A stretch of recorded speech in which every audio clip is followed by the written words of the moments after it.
అందరికీ నమస్తే. కేసీఆర్ మాజీ ముఖ్యమంత్రి కేసీఆర్ బర్త్డే సందర్భంగా ఇప్పుడు తెలంగాణ భవన్లో సెలబ్రేషన్స్ జరుగుతున్నాయి. ప్రస్తుతం మనతో పాటు ప్రైవేట్ ఉద్యోగుల సంఘం అధ్యక్షులు అలాగే అధికారులు ఉన్నారు. వాళ్ళతో మాట్లాడదాం. నమస్తే సార్. నమస్తే మేడం. సార్ ఎట్లా ఇప్పుడు సార్ బర్త్డే సందర్భంగా ఇక్కడికి వచ్చారు, ఎలా అనిపిస్తుంది? చాలా సంతోషం మేడం. గౌరవ తొలి తెలంగాణ ముఖ్యమంత్రి వర్యులు మరియు రాష్ట్ర సాధకులు, నిరంతర శ్రామికుడు మరియు అందరి ఆప్తుడు కేసీఆర్ గారు వారి యొక్క జన్మదినం ఈరోజు 70వ జన్మదినం సందర్భంగా తెలంగాణ భవన్లో అద్భుతంగా కార్యక్రమాలు చేయడం జరిగింది. అదేవిధంగా మరి బడుగు బలగిన వర్గాల పక్షాన మరియు తెలంగాణ ప్రైవేటు ఉద్యోగుల కార్మికుల పక్షాన బిగ్ టీవీ ద్వారా మరి ప్రజలందరి తరపున కేసీఆర్ గారికి మరొకసారి జన్మదిన శుభాకాంక్షలు తెలియజేస్తున్నాం. వారు ఇలాగనే ఆరోగ్యంగా ఉండాలని, మరి రేపటి తరానికి ఆదర్శంగా ఉంటూనే మళ్ళీ ఏదైతే నిర్మాణంలో కూడా మరొకసారి వారు ఆరోగ్యాలతో ముందుండి అందరిని నడిపించే విధంగా ఉండాలని, మరి వారి యొక్క చరిత్ర, కేసీఆర్ గారి యొక్క మూలాలు, వారు చేసినటువంటి సేవ, వారు చేసినటువంటి కష్టం మరి ఈ రాష్ట్రమే కాదు దేశంలో అగ్రగామిగా తెలిసినటువంటి పరిస్థితి. కానీ కొన్ని అనివార్య కారణాల వల్ల గెలుపు ఓటములు అనేది సహజం. అది కానీ గుర్తింపులు అనేది, స్నేహాలు అనేది చెరిపేయలేంది, వారి పోరాటాన్ని చెరిపేయలేంది, వారి త్యాగాన్ని తుడిచలేంది. మరి వారు వేసినటువంటి ఈ యొక్క అభివృద్ధి ఫలాలు అయితే ఉన్నవో బడుగు బలహీన వర్గాలకు, రైతులకు, అన్ని వర్గాల ప్రజలకు ఒక పెద్దనగా చేసినటువంటి కార్యక్రమాలు, సంక్షేమ అభివృద్ధి ఫలాలు ఉన్నవో అవి నిజంగా ఈ పక్క రాష్ట్రాలకు అదేవిధంగా దేశానికి కూడా ఆదర్శంగా ఉన్నటువంటి పథకాలు. కాబట్టి సార్ను ఎవరు మర్చిపోలేరు. సారు ప్రతిపక్షం ఉన్న సారు ఎప్పటికీ పులే, పేదవాడి ఇంటిలో పెద్దననే, పేదవాడి కంచంలో పెరుగననే కేసీఆర్ గారు.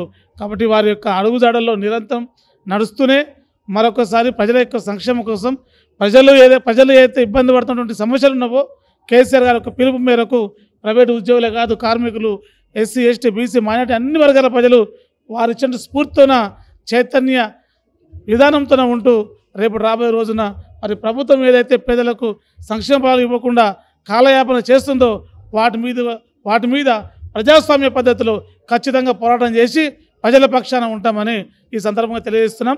జై తెలంగాణ, జై కేసీఆర్. సార్ ఇప్పుడు ఈ సందర్భంలో అడగరో నాకు తెలీదు, కానీ అడుగుతున్నాను. అంటే అసెంబ్లీకి కేసీఆర్ సార్ రావట్లేదు అని చెప్పేసి కాంగ్రెస్ వాళ్ళు విమర్శిస్తున్నారు. దీన్ని మీరేమంటారు? కేసీఆర్ గారు వ్యూహ రచయిత, కేసీఆర్ గారు ఆలోచనపాడు, కేసీఆర్ గారు అన్ని అంశాల మీద పటిష్టంగా అనుభవస్తుడు. మరి వారు వచ్చే సమయం ఖచ్చితంగా ఉంటుంది. మరి మొన్ననే ప్రమాణ స్వీకారం జరిగింది. ఈరోజు రాష్ట్రమే కాదు దేశం మొత్తం తెలుసు వారికి కాలుకు దెబ్బ తాకింది, అదొక అంశం. తర్వాత తెలంగాణ ఉద్యమంలో కూడా ఇదే ప్రతిపక్షాలు ఆనాడు చాలామంది కూడా ఇదే మాట అన్నారు, కేసీఆర్ బయటికి రాడు, కేసీఆర్ కూర్చొని ప్రెస్ మీట్ పెట్టి అది చేస్తాడు ఇది చేస్తాడు అన్నారు. కానీ కేసీఆర్ వచ్చినప్పుడు ఏ విధంగా ఉన్నది ఈ పోరాట పటిమ, కేసీఆర్ ప్రెస్ మీట్ పెడితే ఏ విధంగా ఉన్నది ప్రజలకు చైతన్యం, ధైర్యం అనేది అదేవిధంగా రేపు ఖచ్చితంగా ఉంటుంది. ప్రతిపక్షాల నోరు మూపించే విధంగా ఉంటుంది, ప్రజల పక్షాన నిలబడి కొట్లాడే అంశం ఉంటుంది. కాబట్టి ఖచ్చితంగా కేసీఆర్ గారు వస్తారు, మాట్లాడతారు, నిలదీస్తారు, కలబడతారు. మరి ప్రజలకు కావాల్సినటువంటి అన్ని అంశాల మీద ఖచ్చితంగా ప్రజాస్వామ్య పద్ధతిలో రాజ్యాంగ నియమ నిబద్ధతన కేసీఆర్ ఖచ్చితంగా ప్రజల పక్షాన నిలబడతారని కూడా ఈ సందర్భంగా తెలియజేస్తున్నాం. ప్రస్తుతం ఇప్పుడు మనం కాళేశ్వరం గురించి ఇప్పుడు చాలా విమర్శలు వస్తున్నాయి. అంటే చాలా అవకతవకలు జరిగినాయి, అక్రమాలు జరిగినాయి, చాలా డబ్బులు దోచుకున్నారు అని చెప్పేసి. దీని గురించి మీరేమంటారు? అది ఇప్పటి నుంచి కాదు మేడం, వాళ్ళు ఎలక్షన్స్ ముందు నుంచి కూడా ఇదే చెప్పారు. ఫస్ట్ వాళ్ళు ఏం చెప్పారు, 1,00,000 కోట్లు అవినీతి జరిగిందని చెప్పారు. అసలు మొన్న ఉత్తమ్ కుమార్ రెడ్డి ఏం చెప్పారు, దానికి అయిన ఖర్చు ఎంత, 94,000 కోట్లు. అంటే అక్కడనే అబద్ధం ఉంది కదా. 94,000 ప్రాజెక్టుకు 1,00,000 కోట్లు ఏ విధంగా తింటారు? ఒక ఎకరానికి నీళ్ళు ఇవ్వలేదని చెప్పిన అదే ఉత్తమ్ కుమార్ రెడ్డి ఈరోజు అతనే చెప్తున్నాడు కదా 94,000 ఎకరాలకు భూమి ఇస్తుందని, భూమికి నీళ్ళు ఇస్తుందని, ఓన్లీ కొత్త ఆయకట్టుకు. ఇవన్నీ కాంగ్రెస్ అబద్ధపు హామీలతోటి వచ్చినదా? అందులో ఒక ఎమ్మెల్యే కానీ, ఒక మంత్రి కానీ, ఒక ముఖ్యమంత్రి కానీ, ఒక స్థాయి వ్యక్తులు ఉన్నారా? ఏం మాట్లాడుతున్నారు? అది అసెంబ్లీకి కేసీఆర్ రావడం కూడా నాకు తెలిసేది వేస్ట్. ఎందుకంటే కేసీఆర్ కంటే కేసీఆర్తో అణుపుచ్చుకున్న హరీష్ రావు ఉన్నాడు, కేటీఆర్ ఉన్నాడు, ప్రతి ఒక్క మంత్రి, ఒక ఎమ్మెల్యేకి సమాధానం చెప్పలేని కెపాసిటీ ఉన్నారు రేవంత్ రెడ్డి కానీ, వాళ్ళ బ్యాచ్ కానీ. అసలు కేసీఆర్ కనుక వచ్చినుంటే వాళ్ళ తలాక వేరే ఉంటుంది. పరిస్థితులలో కేసీఆర్ అన్ని అన్నగారు చెప్పినట్టు వ్యూహం చేస్తున్నాడు. వ్యూహ ప్రకారంగా ఖచ్చితంగా కేసీఆర్ వచ్చే టైం వస్తుంది, అప్పుడు వాళ్ళ పని అవుతుంది, అయ్యే టైం అవుతుంది. Thank you. అంశం మేడం మేడిగడ్డ మేడిగడ్డ విషయంలో కూడా అది కొంచెం క్రాక్ వచ్చింది, దానికి 300 కోట్లు ఖర్చు అవుతుంది అని అన్నారు. దాని గురించి మీరు ఒకటి మేడం, ఎలక్షన్ల సమయంలో మరి రాహుల్ గాంధీ గారు రేవంత్ రెడ్డి గారు వెళ్ళి అక్కడ చూసినప్పుడు చిన్న క్రాక్ మాత్రమే ఇట్లా ఉన్నది. ఎలక్షన్ల తర్వాత ఇప్పుడు ఇంత పెద్దగా రంధ్రం కనిపిస్తుంది. ఇది ఎట్లయిందని తెలియాలి మాకు. ఎలక్షన్ల ముందు ఉన్నటువంటి చిన్న రంధ్రము ఈరోజు పెద్ద రంధ్రంగా తయారైంది. అంటే ఇక్కడ ఎవరు రాజకీయం చేస్తుండ్రు, ఎవరు ఇక్కడ నాటకాలు ఆడుతున్నది కూడా ప్రజలు గమనిస్తుండ్రు. కాబట్టి మేమేమంటున్నాం అంటే కాళేశ్వరం ప్రాజెక్ట్ అనేది ఈ ప్రపంచంలోనే అత్యంత ఎత్తిపోతల పథకం. అది లిఫ్ట్ ఇరిగేషన్. మరి భూభాగం ఉన్నటువంటి నీటిని ఎత్తిపడిన మోటార్ల ద్వారా ఎత్తిపోసి ఆ నీటిని వ్యవసాయానికి తాగునీరుగా వాడుతున్న పరిస్థితి. మోటార్లు కావచ్చు, బాహుబలి మోటార్ తీసుకొచ్చి పెట్టిన సందర్భం. మరి మేడిగడ్డకు సంబంధించిన పిల్లర్ నెంబర్ 7 ఒకటి మాత్రమే కుంగిపోయినటువంటి పరిస్థితి. గతంలో చూస్తే నాగార్జున సాగర్ కుంగిపోయిన పరిస్థితి, మంజిరా కుంగిపోయిన పరిస్థితి, తర్వాత కడెం ప్రాజెక్టు 3 సార్లు కుంగిపోయిన పరిస్థితి. ఇలా అంశాలు చాలా ఉన్నాయి చెప్పుకుంటూ పోతే. కానీ ఇప్పుడు మేము ఈ మాటలు చెప్తే రాజకీయం అంటారు. కానీ మేమేం చెప్తున్నామంటే మీ రాజకీయ కోణంలో క్షేత్రంలో ప్రజాక్షేత్రంలో మీరు ప్రచారం చేసుకొని తప్పుడు ప్రచారం చేసి కుటుంబ పాలనని, అవినీతి జరిగిందని, అక్రమాలు జరిగినవని ప్రజలను పాపం అమాయక ప్రజలను నమ్మించి గద్దెన ఎక్కిన తర్వాత మీరు చేయాల్సింది ఏంది? విమర్శలు కాదు, తిట్లు కాదు. విమర్శలు తిట్లు చేస్తే ప్రజలు మెచ్చుకోరు. చేయాల్సింది ప్రక్షాళన, చేయాల్సింది అభివృద్ధి అంశాలు, చేయాల్సింది ఆర్థిక అంశాలు, చేయాల్సింది రైతులకు నీటి వదలాలి, చేయాల్సింది ఖచ్చితంగా పేదవారికి పెన్షన్లు ఇవ్వాలి. ఇప్పుడు కూడా ఏ గ్రామాలు చూడండి పెన్షన్లు లేవు. రైతు బంధు 50 ఎకరాలకు పడ్డది, ఇంకా చాలామందికి పడాలి, అది లేదు. తర్వాత నాగార్జున సాగర్ కుడివాల వాటర్ వదలలేదు. మొత్తం అక్కడ ఉన్నటువంటి ప్రాంతం మొత్తం బీడుబట్టి పగులు వచ్చేసినాయి. అంటే మీకు తిట్టనికే సమయం దొరుకుతుంది, మేడిగడ్డ పోయినకే సమయం దొరుకుతుంది. కానీ మళ్ళీ కాళేశ్వరం ఉన్నటువంటి అక్కడ నీళ్ళు వదలనీకి ఇబ్బంది అవుతుంది. ఇక్కడ పిల్లర్ నెంబర్ 17కు క్రాక్ వచ్చింది తప్ప మిగతా కూడా అన్నీ ఉన్నాయి, చేసుకోవచ్చు. మేము మల్లన్న సాగర్ ఎండిపోయింది. ఎవరి మీద మీ కోపం, ఎవరి మీద మీ కక్ష? ఇవన్నీ కూడా ప్రజలు రేపు అడిగే అంశం ఉన్నాయి.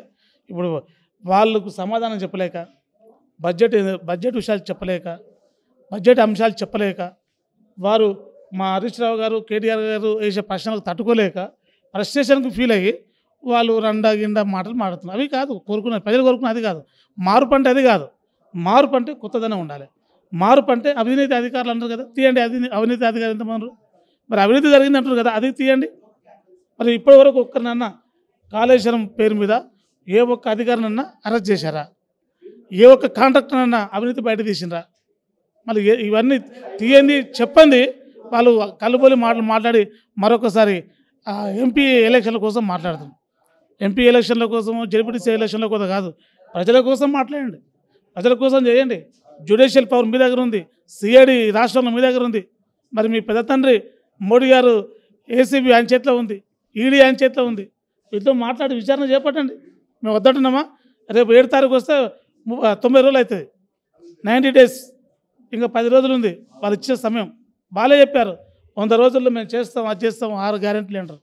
6 గంటలు జరిగింది 1.5 అంతే. ఆ 1.5 కూడా ఇబ్బంది పడుతుంది. 1.5లో పావు భాగం ఏంటి? Bus free. మహిళలు మా సోదరి మనలు కొట్టుకుని సస్తారు పాపం. అయితే బస్సులు షార్టేజ్ ఉన్నాయి. కానీ ఇన్ని అంశాలను వదిలేసి మరి మొన్న సెప్టెంబర్ 2 తారీఖున గౌరవ మా మాజీ ఆరోగ్య శాఖ మంత్రి హరీష్ రావు గారు మరి 675 ఉద్యోగాలు వేస్తే రాత పరీక్ష రాసి సెలెక్ట్ చేసి పెడితే వాళ్ళు మన ఎలివిషన్లు ఇచ్చి మేము ఇచ్చినామంటాం. దాన్ని ప్రక్షాళన చేసింది, దాన్ని ప్రణాళిక చేసింది ఎవరు? దానికి ఎగ్జామినేషన్ పెట్టింది ఎవరు? వారిని ఆన్లైన్లో పెట్టింది ఎవరు? స్కూటింగ్ చేసింది ఎవరు? రూరల్ రిజర్వేషన్ కింద ఇచ్చింది ఎవరు? మనకు జోన్ల వారీగా రిజర్వేషన్ ఇవ్వక, జోన్ల వారీగా నియమ నిబంధనలు ఇవ్వక ఇన్ని రోజులు ఉద్యోగాలు లేట్ అయిపోయినాయి. ఇప్పుడు మేము అన్నీ చేసి పెట్టినాం. ఇప్పుడు రెడీగా ఉన్నది తీసుకొచ్చి ఉద్యోగాలు ఇస్తుంటారు. అది మేము ఇచ్చినామంటున్నారు. అంటే ఒక ఉద్యోగం రావాలంటే ప్రక్షాళన చాలా ఉంటుంది, ఆలోచన చాలా ఉంటుంది, ప్రణాళిక చాలా ఉంటుంది. కానీ మేము చేసిన అంశాలన్నీ కూడా వారు ఇప్పుడు చేసుకుంటూ మేము చేసిన అంటున్నారు. కాబట్టి మేము చేయండి, సంతోషమే ప్రజల కోసం. కానీ ప్రజలకు ఇచ్చిన మాట కోసం ఖచ్చితంగా కట్టుబడి పనిచేయండి. రేవంత్ రెడ్డి గారు తిట్ల దండకం పెడితే తిట్లు మాకన్నా మీకు ఏమి ఎక్కువ రావు. కాబట్టి మేము ఒకటే కోరుకుంటున్నాం, ప్రజల పక్షాన రేటు తీరు ద్వారా చెప్తున్నాం. ఆనాడు రెడ్ జెండానే గులాబీ జెండా అయింది. ఈ గులాబీ జెండా ప్రజల గుండె నిండా అయింది. కాబట్టి ఉద్యమకారులుగా, సీనియర్ నాయకులుగా అందరి పక్షాన్ని చెప్తున్నాం. మేము కూడా పాలమూరు బిడ్డలే, ముఖ్యమంత్రి గారు పాలమూరు బిడ్డనే. కాబట్టి ఆయన కూడా గుంపు మేస్త్రి, మా నాయకులు గుంపు మేస్త్రిలే. కానీ గుంపు మేస్త్రికి ఎంత బాధ్యత ఉంటుందో ఆ బాధ్యతయుతంగా నడవాలని కోరుకుంటున్నాం. ప్రస్తుతం మనతో పాటు మధుసూదనాచార్యులు ఉన్నారు. అంటే కేసీఆర్ గారి బర్త్డే సందర్భంగా మనకి ఇక్కడ కలిశారు. సార్ నమస్తే. సార్ నమస్తే అమ్మా, బాగున్నారా? సార్ మీరు? అందరికీ నమస్కారం అమ్మా, బాగున్నాం అమ్మా. ప్రస్తుతం ఇప్పుడు అసెంబ్లీలో నడుస్తుంది కుల గణన ఇష్యూ. అమ్మా చాలా మేము నిన్న సభ సాక్షిగా చేసినటువంటి తీర్మానాన్ని స్వాగతించను.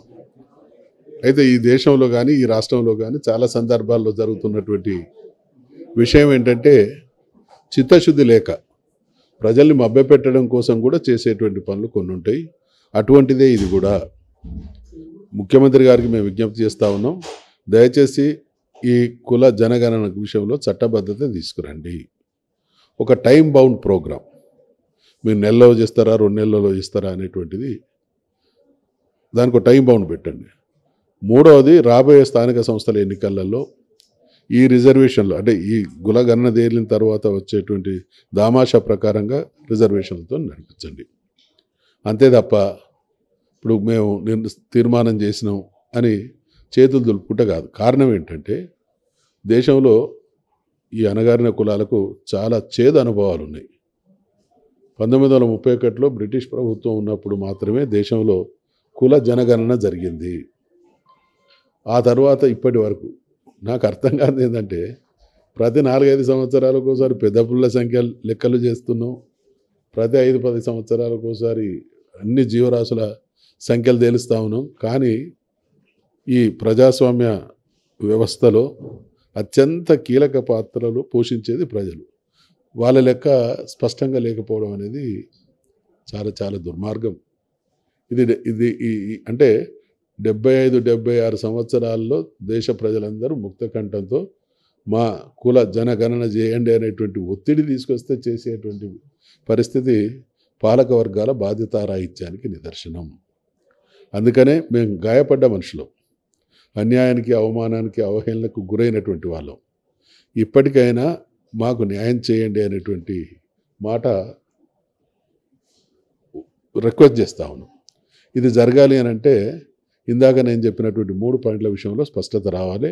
లేకపోయింటే పార్లమెంట్ ఎన్నికలను దృష్టిలో పెట్టుకొని చేసిన పనులు, చెప్పిన హామీలు, ఇచ్చినటువంటి హామీలు అమలు చేయలేక మరొక్కసారి ప్రజల్ని మభ్యపెట్టి పబ్బం గడుపుకునేటువంటి ప్రయత్నంగా చూడాల్సి వస్తుంది తప్ప ఇది విశ్వసించడానికి మేము సిద్ధంగా లేము. ప్రభుత్వం పునరాలోచన చేయాలి, దానికి చట్టబద్ధత తీసుకురావాలి.